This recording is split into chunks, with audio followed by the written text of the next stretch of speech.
One of the most thrilling comebacks, upsets, whatever you want to call it, when Kiko Martinez knocked out Kid Galahad in Sheffield to become, again, a two-time world champion.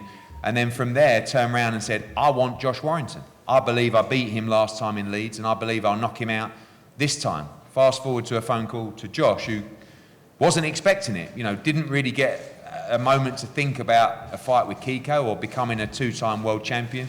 Obviously accepted instantly, and now we have a time to make history, a fantastic arena with Josh Warrington attempting to become a two-time world champion and open up those doors again for the big unification fights in America. We'll speak to those guys shortly. We've got a huge card. We'll start with Marley Wright. Yeah. Welcome. Great performance from you at Headingley as well, back in Leeds, 9,000, all the noise, ready to make another statement in your home city. Yeah, it should be good. Had my first fight in Headingley. Thanks for letting me get on that. First fight, first show, first person to ever fight at Headingley Stadium. So thanks for giving me that honour. Looking at the lineup, it looks like I'll be fighting first again. So I'll take it. But just great to get out on cards like this. Just thanks to my team, my trainer, my coaches and my manager for getting me out, and thanks to you and Josh for putting on these big shows. And just can't wait for Josh to get that world title back. No offence, Kiko, but Josh is getting that back, and I'll get my W as well. Good luck, Marley. Look forward to seeing you on the card. Corey O'Regan, you may be first or second with Marley. It'll be a coin flip for you, but obviously big platform for you, and looking forward to progressing a professional career. Yeah, obviously the opportunity is it's what you want in it as a boxer. This is where you want to be on these big shows. So obviously thanks to Steve Wood, yourself. Obviously it's a big occasion and a big fight for me, do you know what I mean, on the big stage in Leeds. So yeah, obviously to put on a good performance now is what I want to do. Good luck, March 26th. Hopi, we know, thanks for coming today, because you've got business to take care of February the 12th. Looks like a busy 2022 for you, but obviously fighting back in Leeds. You are running out at Alexandra Palace on February the 12th, but March 26th will be a title fight for you, 10 rounds, and obviously the perfect stage to start making a real big statement in 2022. The perfect stage, like I said, I'm boxing on February 12th on the Ryder Jacobs bill as well, so I wanted to keep busy. I've been training all over New Year. I feel like I'm improving massively as a fighter, and I want the chance to show that, and you and Matchroom has given me the opportunity to have two fights, but yeah, business to take care of on the 12th, but then I'm back home in Leeds, so I'm going to make a statement every time I'm going to fight from now on, just as I did in Headingley. I'm going to do the same thing on this bill. I mean, you still look young and you're very handsome, but you don't look as young as you used to. You look like you're sort of moulding in this professional game and taking big steps early, but when we talk about you were taking big steps like a year ago now. So, you must feel that you're starting to move towards, the bigger end of the domestic titles, and the confidence must be flying. Yeah, the confidence is flying. I feel like I stepped up massively last year, and I believe that it won't be long. I believe towards the end of the year we'll start looking towards the domestic titles. Well, one of our big prospects at Matchroom. Look forward to seeing you coming up with a busy 2022. Another huge prospect for us, Dalton Smith. Dalton, welcome. Big card for you. Unfortunately, after agreeing a fight with Kay Prosper, he decided he didn't fancy it anymore, which was a bit disappointing news last night, but shows the level of the opposition you'll be in with on March 26th. And again, I know you're probably a step ahead of Hopi in terms of that development, looking for a British title ASAP against Sam Maxwell, and looking to make major noise in 2022. That's it, and I think it was up until last night, the Prosper fight was on, and I know he was asking for that fight for over a year, and I know you was excited about that fight as well, and so was I, but it's one of them things, and like you say, last year I pushed on. I had some good names on my record last year, and for me now it's pushing through, putting a stamp on the domestic scene and pushing towards that British title towards the end of the year, but yeah, it's I'm looking forward to the 26th now, hopefully get another opponent in and start the year off with a bang. I know you had COVID at the start of the year. You were due to fight February the 12th as well. Is that kind of like, do you feel that's given young prospects the impetus to go and move a little bit quicker? Because obviously you've probably been 1 or 2 fights more inactive than you would have wished in your career, and just realised that you've got the ability to move. So why not? You know, looking for a tough fight, tough 10-round championship fight on March 26th, and like you say, ready to throw yourself in with Maxwell and all of the likes. Yeah, that's it. And it's, you know, I'm 9 fights in now, and you know, every fight I've had, it's been a step up. You know, I've shown that little bit more each fight. You know, the main thing for me was getting the rounds in, and to get 10 rounds my last fight, but that was one of the main things, you know, for me to add to my my armoury and get the rounds in. But I just feel like every fight I'm in now, I'm molding into a great professional. I'm maturing, I'm feeling stronger, and yeah, it's just about pushing on those, you know, the next levels now. I look forward to seeing you back in action. Tremendous prospect. We're fighting for major titles in 2022. 3 World Championship fights on this card, and this one's a cracker. Ebony Bridges will be taking on Cecilia Roman for the IBF World Bantamweight title. Ebony, probably the toughest fight in the division. Roman, long-standing champion, very, very tough, very, very experienced. It's been well documented about, you know, other options you were given, 8 rounds, 10 rounds, certainly easier fights as well, but back in Leeds, an opportunity to become world champion, massive moment. Yeah, definitely. You know, look, as I said from the start, you know, I'm not here to fuck spiders, you know, and I've said that over and over, and I'm not here to stuff around. You know, I want to have the good fights, I want to have the big fights, you know, I want to have the fights that I get excited about, I want to have the fights that the fans get excited about. And Cecilia Roman, yeah, she's well experienced. I think it's like her 6th or something title defense. You know, she's Argentinian, you know, they're tough, and she's going to come and fight. And what better city to do it in than Leeds, you know? And I'm so excited to be back here in my adopted city of Leeds, to be fighting in the arena. I've heard some great, you know, things about the arena and the atmosphere there, and to be able to fight for a world title again, and here, it's just amazing for me. So thank you. Big move for you last year, coming over and sort of making that move to the UK, but now with Mark Tibbs in Essex, it's a full-time move. Great trainer. I know you're really enjoying your time down there and feeling well prepared, 7 weeks out? Yeah, exactly. You know, obviously, previously, you know, I jet set around the world before every fight. You know, I go from Australia to Philadelphia, back to over here, and it's a lot of settling and a lot of travel. And I just think, you know, where I'm at, especially with this fight, you know, like Roman's tough. You know, I need to really it's all those 1% that count. And, you know, training down there with Mark Tibbs, being in the UK and settling here and staying here, I think is really going to help me. You know, Mark's an amazing trainer. He's one of the best in the country. And, you know, even his father, Jimmy Tibbs, they're watching on as well. There's a lot of experience there in that gym, and I'm feeling very confident with them in my corner.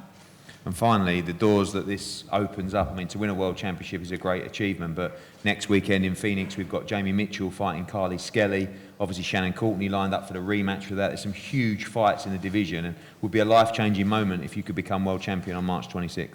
Oh, definitely life-changing. You know, it's going to open up so many doors.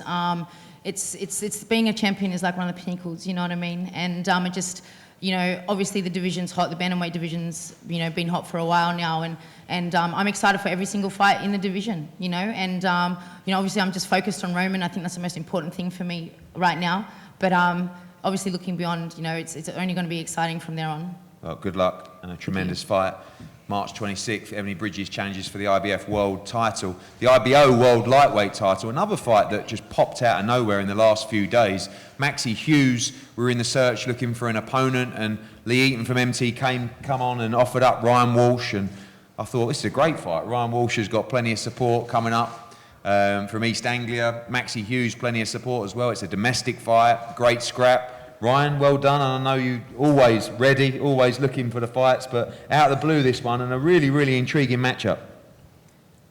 I'm beyond excited. Yeah, it's caused by a little bit by surprise. I was, as you know, made the mandatory for the British lightweight title, which I was happy about. And then this come along, and this was a no-brainer. I've got a lot of respect for Maxi and his team. I've done some reigns with Maxi. We have a bit of history, so I think this is the most excited I've been in boxing, and I've been in boxing for 21 years, so you should expect the best from me, and I expect the best from him. You have been around a long time at featherweight, and much avoided, really, in the featherweight division. And I guess by the time some of those big fights come, you were kind of done with featherweight, really. Must have been a killer to make that weight for so long. But up now at lightweight, bet you're feeling a lot more comfortable, eating a lot better, and feeling strong as well. You've nailed it. Everything you just said is true. My oldest brother's been telling me to be a lightweight for the last 3 years, at least. I mean, we forget with the pandemic where the years go, because it's been a crazy time. But no one's going to be happier than Michael Walsh to see me at lightweight. He's been saying it for a long time. We don't want no excuses in boxing. We want to perform our best. So I think at lightweight, it gives me my chance to perform at my best. And finally, Maxi Hughes, Cinderella man. I mean, everyone in boxing has plenty of respect for him, but has really become a real world lightweight contender. You know, victories against John O'Carroll, Gavin Gwynn, and moving on. And obviously the win last time out was a great victory against Straffon, and confidence is flying. It's going to be a tough night. For sure. We know Maxi probably better than anyone knows Maxi. Liam's fought him, Liam's beat him. I seen Maxi in the car park, and Josh and his dad. And I looked at Maxi and I thought, that was it. So Cinderella man is the perfect tag you can put on this man. He showed that for what I seen in that car park, I thought he was done. After he fought my brother, I thought he was done. His comeback is one of the best comebacks from a defeat. So the stage he's at, and you can only tip your hat to him. Anyone who doesn't understand or appreciate that, you probably don't understand sports. It doesn't happen, you know. The last time we talked about a Cinderella man was James Braddock. I know the story of that. I love boxing history. And yeah, there you go. We've got our English version right there. And that's another fact. You want to beat him, right? But this is the thing. Wanting to beat someone, it means nothing. I'm working to beat him. I'm going to work. What you want, you don't get. Everyone in this room will understand that. You don't want what you get. You work for what you want. You know, you work for what you get. And I have no doubt he's going to be working hard to keep his title. And I've got everything to gain. Absolutely nothing to lose. He's the champion. There's no pressure on me. We're in his city. You know, I've never been in this position. I've been the champion for 7 years as a domestic champion, and all the pressure rides on the champion. I know what it's like to be a champion in that sense. Not a world champion, but I'm so excited. And I haven't had a good away there. Neither of our fans. We haven't been to Leeds. This is the first time I've actually been to Leeds probably in my life. And I'm already impressed, so I'm... Like it. What was that? You like it? Yeah, I do, yeah. As soon as we got... And another thing is, all the people I've talked to, and this has been out, 2 hours, I think, this has been announced. Every single phone call that I've received in that time, so it's brilliant. Leeds is brilliant for a night out. So all my lads and ladies coming, they're buzzing, so I'm buzzing. How can you not be excited? Good stuff. They'll have a great night, I guarantee it. Maxi, definitely the most loved man in British boxing, but must get a bit tired of that now. You know, you want to go out there and make a statement in the big fights. And this fight, you know, an interesting one, really. Some of the names we were looking at, good fighters, but might not have whetted the appetite of the British public. This one has been very well received. Someone you know very well, and a real tough fight. Yeah, I've got some history with Walsh brothers. I see my mate over there, Liam. And Liam's given me permission to say this. Although I lost that fight to him, I can officially say I retired Liam. So, and I said when this fight got put to me, I says, it's a shame because me and Liam speak on phone and that, and obviously Ryan said I've helped him out past in his fights to sparring, but, you know, we've said we're professional, you know, we'll get on with business in the ring, and then we're back to being pals after that. So, yeah. It's nice, you know what's nice, coming here today and getting that part back again, because when I'm back at home, I'm full-time pro now, so, you know, I've got to tie that in with being house husband, so, you know, I don't get that same respect at home as I do here, so it's nice to be let off at lead and, you know, and keep patting me on back like it's nice. Keeps you humble, though, right? It does, very humble, yeah, you know. Since becoming pro, you know, me and my wife, we've allowed ourselves a couple of treats. Now I'm full-time, you know, obviously matchroom fighter, the wages are a bit better, so, you know, twice a week, caviar and chips. Probably a meal you like yourself, Eddie. Very nice, very nice. One thing that's changed for you, though, like you generally, you know, Ryan just said it there, he's got nothing to lose. You've actually now got everything to lose. I mean, you know, you're in a position where you were fighting for so long, you know, against John O in all these fights, almost with nothing to lose. Now you're defending that title, but also you're defending potentially that beautiful phone call that comes, and Michael Mickinson had one recently, you know, where you just get that life-changing opportunity to fight a champion or a huge fight abroad. And if you slip up now, that phone call will never come. Does that change the mentality a little bit? for you? Not personally for me, no, because I think I've been the away fighter, the challenger for so long. That's how I think about fights. I did an interview earlier before this, and this is how's that mindset going in. You know, you're now defending that title, and I'm like, oh fuck yeah, so I am. Yeah. And like the way I see it is, I'll keep that hungry mindset. Like you said, as long as I keep winning and keep performing the way I have, then big phone calls can come. I can change mine and my family's life forever. So my mindset is, I've got to go and get that title. I've got to go and rip that title to make sure that it stays, you know, it comes back to me. So that's what sort of mindset I'm going in with. That still that hungry challengers mentality, because, you know, I said it in the build-up to the Stratham fight. It says, this ain't just going to be a one-off, you know, the attention, the interviews and all this. This is how I want to keep living, you know, for the rest of my boxing career. I want to be full-time, these big nights, these press conferences. This is how I want to be, so that's the mindset that I approach everything with. Well, two great lads, tremendous fight, IBO World Title Champion Maxi Hughes against Ryan Walsh. We go to the IBF World Featherweight title. We'll start with the champion, Kiko Martinez, and our friend and translator down there as well, Kiko. Just the most incredible moment in Sheffield last time out, the smile on your face. But you seem to walk in here with a different kind of confidence now ahead of your world title defense in Leeds.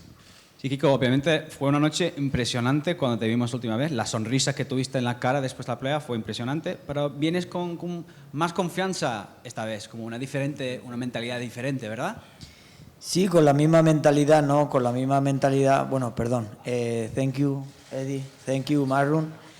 Vengo con la misma mentalidad de ganar y de ganar rápido y de volver a sorprender al mundo, porque creo que aún me queda por demostrar al mundo del boxeo, y la verdad que vengo muy ilusionado y muy contento, muy feliz de volver a reinar en el mundo.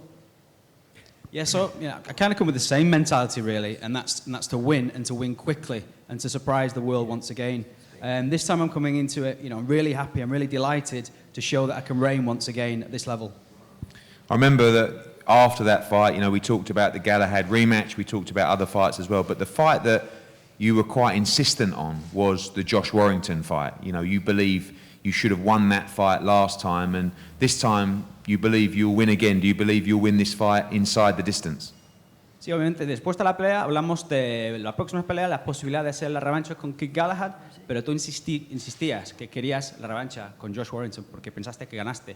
¿Piensas que vas a ganar, lo vas a noquear esta vez y no va a la distancia? Sí, tengo que salir a noquearlo, volveré a ganarle, pero esta vez más rápido y sin ninguna duda. Yeah, I mean, that's the way I need to go out. I'll go out once again to beat him, as I think I did last time, but this time I'll have to do it a bit quicker and get the KO. And finally, your life has just changed completely. Victory for you on March 26th would open even more doors for perhaps a big unification fight as well. And you're full of confidence going into this fight. Obviamente, esta pelea te abre más puertas, esta victoria, si llegas a ganar, la posibilidad de unificar, y supongo que llevas como una posibilidad de cambiar tu vida después de esta pelea también. Sí, esa es la idea, ¿no? Hacerle la vida más fácil a mis hijas, a mi familia y sobre todo hacer una historia aún más grande antes de irme del deporte. Yeah, so before retiring from the sport, I could go on to, make even more history, make life easier for my wife and my kids, and to go on to be even more historic in this sport. Thank you, Kiko. Thank you. Great man. Thank you. Josh, unbelievable. How did we end up here? I mean, you re-signed with us. We talked about vacating and going and fight. You were supposed to fight Kanzu. The pandemic hit. You didn't get that. Leewood ends up beating Kanzu. You vacate a title to go and have a big fight. You fight Maurizio Lara. You get beat. You come back. You rematch him at Headingley. It's ended on a cut. Then we talk about a fight in America. Then all of a sudden a phone call comes and says, how do you fancy Kiko Martinez and a chance to become a two-time world champion at Leeds Arena? I mean, just the most amazing 360. And must be really exciting, because I guess there was times where you thought, where am I going? And now you're just 7 weeks away from making history and becoming world champion again. And that's Fighting for the City Part 2 in cinemas at March 26th. Sold it really well, yeah. I've said it on social media. It's funny how this sport works, and there's so many different things that's attached to that quote right there. Like you say, all that you just said, you know, falls into that. I mean, me and Maxi Hughes had just finished an exhibition, and I walked in with a kebab for me and my missus when Kiko stood above Kid Galahad, and he's the new champion. Shocked, unbelievable, and then I'm hearing over the next few days that Kiko wants to fight with myself, and next minute he's there on the table. So it's mind-boggling at times, but this is a massive opportunity because it gives me that key of power back. It gives me that key of power because I lost it. I'll be honest. I lost it when I got chinned by Lara that first time. You know, I went on top of the world, looking to walk into big fights with other champions. Obviously, like you just said, re-signed myself and was looking to take over the world. Storm, been #1 ranked at featherweight for 3 years, and I was desperate just to fight and have one of the champions. That's all I wanted to do. Obviously, slipped up, had the rematch, but it's like come round full circle. And you know, Kiko Martinez, I shared the ring with him 5 years ago, and I didn't think I'd be fighting him 5 years later for my belt. You know, I never lost that belt in the ring, so I can't wait to go. Obviously, it's a good chance for Kiko to silence these demons. He can, you know, come and knock me out, whatever. And but I'll be ready. I'll be ready on March 26th. You said to me after the Lara fight, Headingley, you either want, there's only 2 fights you want. You want to fight Lara again in a trilogy, or you want to go to America and take your fans over there. But it kind of feels like this is going to give you the key to that massive American fight, because we all knew that vacating that title was dangerous because you lose the firepower of saying you've got a title for unification. But with your travelling fans, you will always have that. But this time around, it really feels like if you're victorious on March 26th, you can walk into virtually any unification fight in the division. Well, this is it. That's a gamble that we took. We did take a gamble by vacating the belt, but I was meant to walk into a fight with Kanju, but obviously got chinned, and that went out window. Like you say, I've been desperate for so long to go over to the States and fight a big name over there. I feel like I've ticked a lot of boxes over here. You know, this is the 11th time I've been at Leeds Arena. The only thing that's been there more than me is WWE. You know, you can have, like, Rod Stewart, Tom Jones, all these big names. Fucking Josh Warrington 11 times, man. 11 times. So, you know, after Manchester, I've done 2 stadiums now. It's obviously, my support has been fantastic from day one. That Wednesday night, we went there many, many years ago, it's just grown and grown and grown.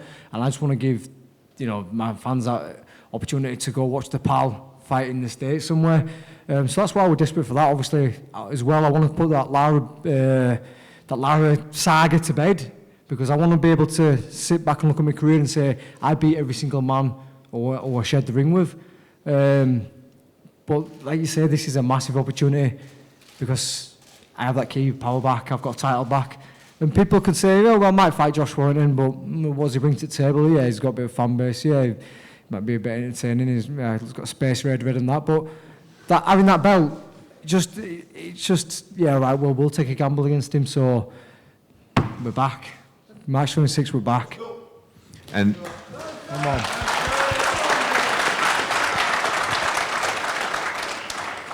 And finally as well, I think the amazing thing about both of you in this fight is it kind of feels like the journey for someone will end on March 26th. I mean, you know, you both got plenty of fights left in you, but both towards the back end of the career as well. Someone will lose on March 26th and someone may be done with the sport of boxing. But Kiko comes very confident in this fight. I mean, you know, for 5 or 6 rounds, looked like he was, you know, on his way to a one-sided defeat to Kid Galahad. And just one thing we know he has is tremendous heart and power as well. But he chose you for this fight, so obviously believes that, you know, first fight was the first fight and you thought you won, he thought he won, etc. But believes, as some may do, that the best Josh Warrington is behind him, and he feels that, you know, you're there for the taking on March 26th. That's a big mistake, I guess, as far as you're concerned.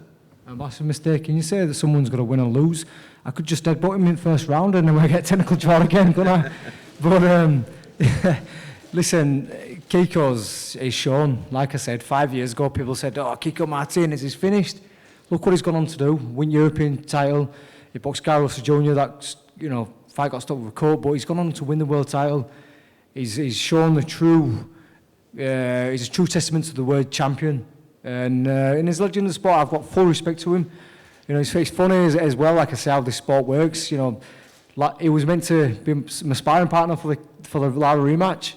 And, you know, I guess he gets to have an opportunity to give me a dig, but with 8-ounce gloves on. But yeah, listen, I can't afford to be losing at this stage of my career. You know, all them talks of going on to fight a Lee Wood or a Mick Conlon or, you know, Navarrete, all goes pissing in wind if I get chinned on March 26th, so I have to win. Simple as that. But Kiko wants to fight. Obviously, I'm very excited for the opportunity, and that's going to just add sparks and excitement. And it's funny because when I heard the rumours, and sometimes you hear the rumours in this boxing game, and I heard that, Kiko wants to fight you, going back to his change rooms after he's screaming, Warrington, Warrington. Next day, I'm in my shower at home, singing bloody Leeds songs. And, you know, Leeds fans will know the Kiko Casillo, Pablo Hernandez song. I changed the words to Kiko Martinez. I went in shower for about 20 minutes singing Kiko Martinez is having a scrap with Josh Warrington. 1, 2, 3, 4. Tash were like, you shut up, you fucking knobhead. But he's here now, he's on the table, and we get to go. So, like I say, I've got massive respect for Kiko Martinez, but March 26th, I'm the new. Well, listen, it's a tremendous fight. Two great champions. Two great champions, March 26th, collide for the IBF featherweight world title. Missed Leeds Arena. Heading Lee was great, but there's something very special about that Leeds Arena. We look forward to a tremendous night. Like I said, I think time we finish here, we're going to have less than 1,000 tickets left. Looks like we're going to be doing 7,000 or 8,000 tickets just today for this young man attempting to make history and become a two-time world champion. 2 other world championship fights on the card and plenty more to be announced live on DAZN, March 26th. Do not miss it. Ladies and gentlemen, all the fighters, and Kiko Martinez and Josh Warrington. Thank you for coming.